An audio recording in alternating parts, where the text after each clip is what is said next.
Hi everyone! This is going to be, I think, my most anticipated video of the year because I will be starting the Poppy War. I am so thrilled to be finally reading this. I have been wanting to read this for a couple of months and I've been trying to muster the strength to actually get into it. I'm scared. I don't know what I'm getting myself into, but I know it's going to be a great wild ride. The first book I ever read from RF Kuang was actually Babel, and that was an amazing read. That book literally changed my life. I love how it tackled classism, sexism, racism, obviously. When I was reading it, I didn't want to put it down, and I was actually really excited to pick it back up every time. So I am hoping the Poppy War is going to give me that similar high of reading. I am scared. I know it's supposed to be very gory, but I'm actually fine with gore in books. And I think the first book is kind of more like an academia kind of vibe. I think it takes place at an academy of some sort. That's actually all I know. Then I know it's more like war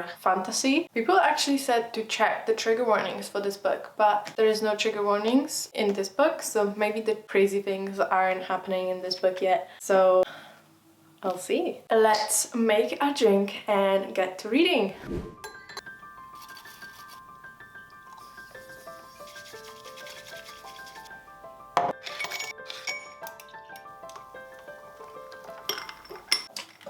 My drink of choice is obviously matcha. I am tired, so it does make sense. Even though this doesn't really match the vibe of the book, this is going to be delicious and that's going to get me through the book, or at least the start.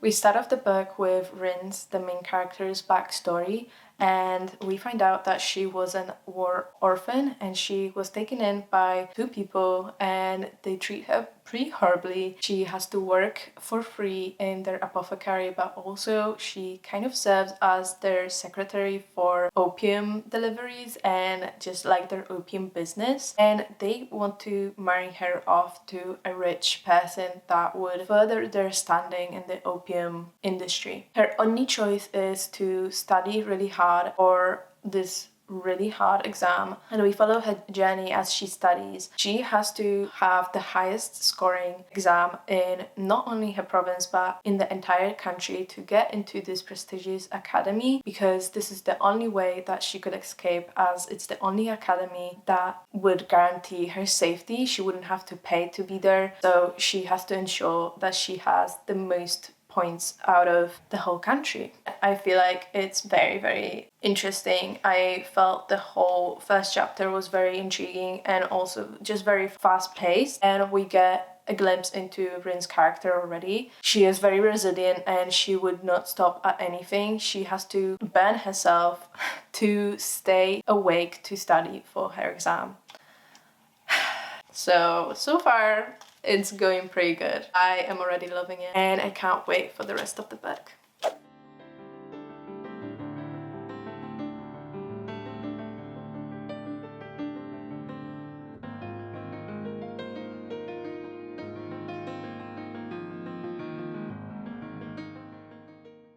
When Rin gets to the academy, she thinks that the worst is behind her because she did the test, right? It was the hardest thing in her life. She barely kept awake for the whole of 2 years that she was studying for it. But the academy is even harder than the test and she has to study so much. And she finds out when she gets there on orientation day that she can get kicked out if she's not good enough. So now she's really scared that if she's not good enough, she can get kicked out. And she was hoping that the academy would be a guaranteed home for the next 5 years.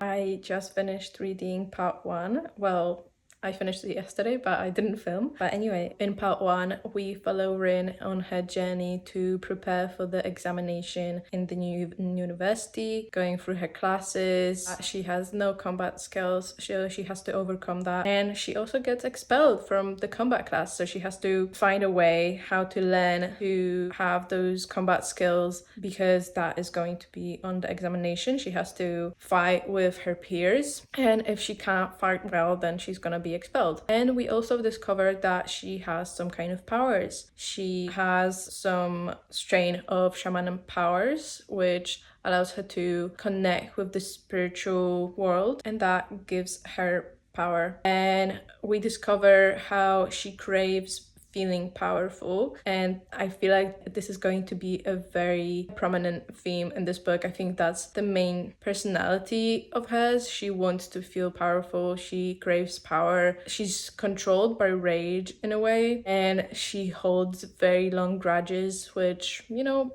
I don't blame her for everything that happened to her and how people treat her. I feel like she's very justified in her actions. I just want to say that. I might change my opinion later on, but for now, I'm like, you know what? Yeah, you go, girl.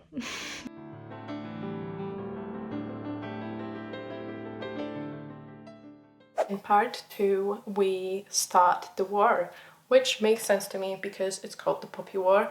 I don't know why people on the internet have been saying that the first book is very much more academia based, because it's only the first part of the book that is set in the school, and that's, I think, around 100 pages, maybe a little bit more. But yeah, war has begun and Rin has to face that war, and she discovers that she's much more afraid and much more fearful than she thought she would be. She has to work through that. She's learned how to control her powers. It's a lot of strategy, a lot of logistics. We see what is at stake and all of that, which is very interesting to me. I am really liking the fighting sequences and like the war components. It's not a lot of action. It's much more like I said, strategy and just thinking about what the moves should be and counter moves, you know?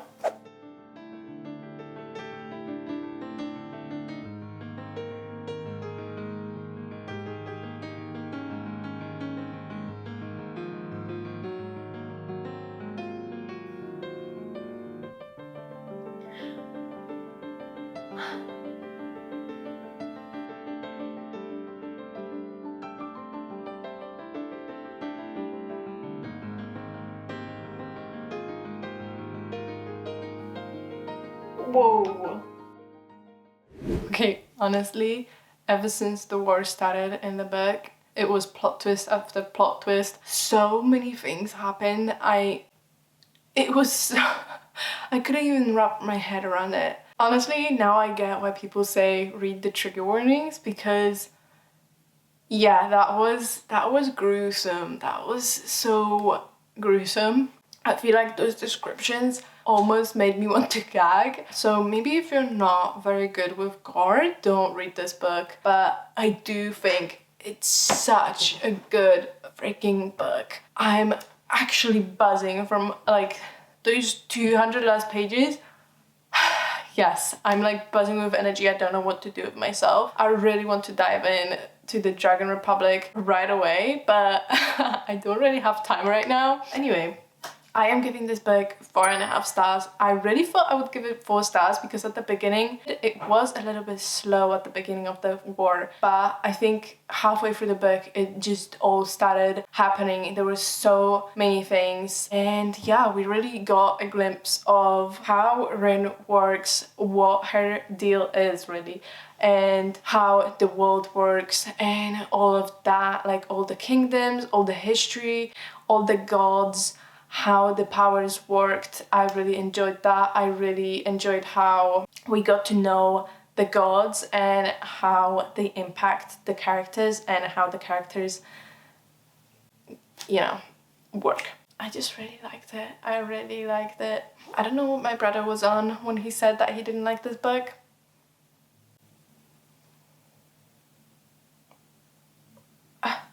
It was so well done. I know that in the Dragon Republic, the war is gonna be even better. I think it's gonna be all even better because we won't have that world building. It's not gonna be very slow. I literally just can't wait for it. But yeah. Thank you for tuning in to this video, guys. It was such a journey for me. I didn't even expect to cry because I didn't think that this book would make me cry because it's just the first book in the series. I am probably gonna be stopping for the other 2 books and I can't wait. But yeah, thank you for watching this video. Don't forget to leave a thumbs up and I'll see you in the next one. Bye!